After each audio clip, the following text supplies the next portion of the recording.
Hey guys, what's going on? KyleHuntFitness. This is a great topic because you've been hearing a lot lately. People throwing around, oh, flats, irrelevant, inclines, irrelevant, declines, irrelevant. Studies show. Alright, before I even get into the discussion, 95% of the people, when they say research shows, has never even looked at a fucking research paper in their life. Or if they have, they've read an abstract. So, don't even get me started. Anyways, so I actually did dive into the research here, and there isn't much. There's really only about 2 relevant studies, one from 1995 and one from 1997. And just a matter of fact, the one from 1997's first reference was the one from 1995. So they're basically done back to back. And what they found was kind of contradicting. Now, for example, we'll dive into the first one, the 1995 study. And basically both studies did EMG activity of the pectoral muscles along with some shoulder muscles as well. The first study, basically what they did, they compared flat, decline, and incline using different hand positions, but that's not really relevant for our talk, and measured EMG activity. And what they found was, actually, the flat bench outperformed both decline and incline for whatever reason. Both for the lower pec activation and upper pec activation, and it could be due to a number of different things, but basically what they reported was incline wasn't necessarily better for hitting the upper chest because it activated a lot more front delt and overall deltoid activation, and the lower chest was not significantly different. The activation was not significantly different from just flat bench. On the flip side, the 1997 study, which is basically the study that everybody references if they do happen to say that decline is the best for activating your pectoral muscles. They always reference this study from 1997 by Armstrong. And basically what they found, and it's a really good study. I mean, don't get me wrong. They did trained individuals, used 15 college-age men. I'm literally looking over the study right now, highlighting and everything, and it was a great study.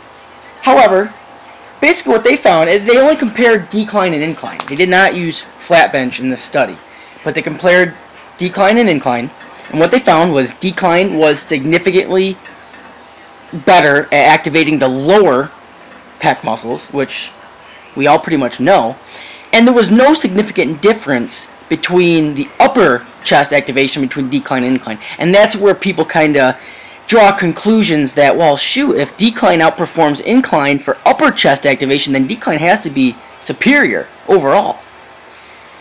But there's a couple reasons why that might not be the case. One, they used a very slight decline and a very slight incline, which I actually recommend. They used like a 30% incline and I think 15% decline, which is basically around what I would recommend. But that's not a huge range of difference right there. Also, with EMG studies, what's very important is where you actually attach the electrodes. And what they did was, they attached the electrodes very, very low and very, very high. So, I mean, there's nothing wrong with that. I'm just saying that it was different than the first study. So really, I mean, what the research shows is the first study showed that flat bench was superior to incline and decline. The second study, which was a little bit better, more well-designed study, I'm going to admit that. The first one, I think, only used like 5 subjects. And this second one, the 1997 one, was a lot better study. And it was overall a better study. And what that found was what we already know, really. Decline was better for the lower chest. And there wasn't much of a difference between the incline of upper chest, or the upper chest from incline to decline. But just, I mean, they had the way they set it up was a little bit skewed, so I don't want everyone to go out and think, well, decline bench is the same as incline. I mean, because obviously we know that. We can use our own intuition and figure that out. So what do we really know? What do we know by all this? One, when people say that decline activates the most pectoral muscles, that may be true, but it's only partially true. I mean, it's never really been, I haven't seen a good study where it was compared with flat bench. And, I mean, yeah, increasing motor unit recruitment is very, very important, but, I mean, there are some other factors. One, you're losing a lot of range of motion on decline. Like, for me, for example, with those T-Rex arms, when I'm at a decline, shit, I could probably bench 400 pounds on a decline. I think I probably could, because shit, I'm only moving it about 3 inches. It's like a 4 board press. I mean, seriously. It's like, that would be my decline. So I don't do a lot of decline barbell pressing. Another reason why I don't like it is you don't have your feet planted on the ground. You have to have your feet locked into the little footies, and you don't get a lot of leg drive. You lose some strength there. But with that being said, I do like to take advantage of that arm placement, that decline arm angle. One of 2 ways. One, I actually like to use a hammer strength decline machine. The way it's set up, I feel like, again, you're hitting that decline arm angle, but you get a full range of motion. Your feet can be planted on the ground, and you can load up the weight. I think that's better than a barbell decline bench.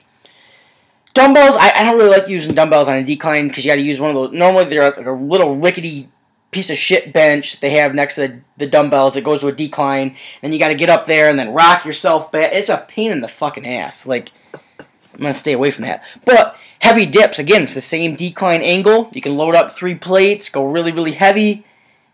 I like doing that. So, to take advantage of the more chest activation of the decline angle, I'd recommend like a hammer strength machine that hits a decline angle. I love doing that when I see it. Or just heavy dips. I think that's better than dumbbells or barbells on a decline. What else we know?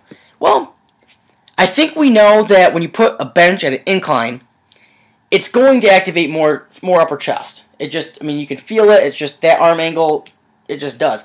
And research has shown that it has. It's just this particular study didn't show that. Another thing, though, you're going to get a lot more anterior deltoid activity on an incline bench as well. But I mean, all benching, even flat benching, you're going to get a lot of anterior deltoid activation, and it's not necessarily a bad thing. They're multi-joint movements. They're not isolation movements. So at the end of the day, I think really should take advantage of all arm angles. And if you hear people saying that the flat bench is irrelevant, they're just not informed. Again, everybody's biomechanics is a little bit different. Everyone has different limbs and different levers, and each exercise, for that matter, is going to work differently for each person.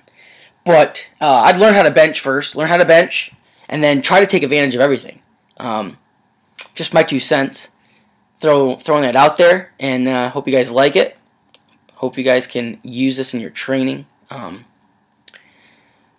Me personally, I like to prioritize flat bench. It just works the best for me. I do incline too. Like I said, I don't really do much barbell or dumbbell decline, but I'll do incline, I'll do flat. But I do, if you look at the end of the training year for me, I'm going to be spending more time on the flat bench than I am on the incline, and that's just what works best for me. With that being said, thanks for watching, guys. Peace!